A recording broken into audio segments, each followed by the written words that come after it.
মাশাআল্লাহ মধ্য আকাশতে পবিত্ৰ কুৰাণ শৰীফ তেলাৱত কৰিছে এগৰাকী পাইলটে। সুবহানাল্লাযী সাখখাৰা লানা হাযা ওয়া মা কুন্না ভিডিঅ'টো চোৱাৰ লগে লগে পাৰিলে কমেণ্টত এবাৰ লিখক আলহামদুলিল্লাহ। লাহু মুকৰিনীন অসাধাৰণ এক দৃশ্য দেখা গ'ল মধ্য আকাশত।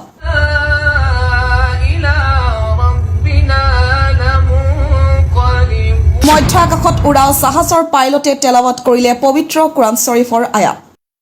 উৰা জাহাজ চলি থকাৰ মাজতে সুন্দৰ কণ্ঠত পবিত্ৰ কুৰাণ শৰীফ তেলাৱত কৰিলে পাইলটজনে। আৰু এই দৃশ্যই এতিয়া সমগ্ৰ ছ'চিয়েল মিডিয়াত তোলপাৰ লগাইছে। সকলোৱে এফালৰ পৰা আলহামদুলিল্লাহ, সুবহানাল্লাহ, আল্লাহু আকবৰ এনেদৰে লিখা পৰিলক্ষিত হৈছে। বিভিন্নজনে বিভিন্ন পোষ্ট কৰা পৰিলক্ষিত হৈছে। বিভিন্নজনে বিভিন্ন ধৰণে লিখিছে। আপুনি আমাৰ এই প্ৰতিবেদনটো তলত পাৰিলে যদি এবাৰ সম্ভৱ হয় তেন্তে আলহামদুলিল্লাহ বুলি লিখক, আপোনাৰো চোৱা হ'ব। আৰু যদি সম্ভৱ হয় তেন্তে প্ৰতিবেদনটো এবাৰ শ্বেয়াৰ কৰক।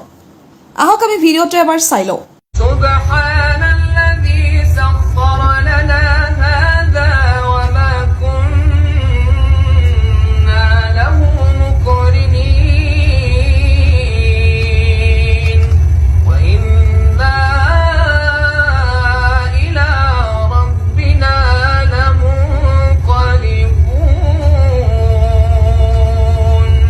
সাদাকাল্লাহুল আযীম। ভাইটির ভিডিও কার কাছে কেমন লেগেছে কমেন্ট করে জানিয়ে দেবেন, শেয়ার করে অন্য ভাইদের কাছে পাঠিয়ে দিন ভাই।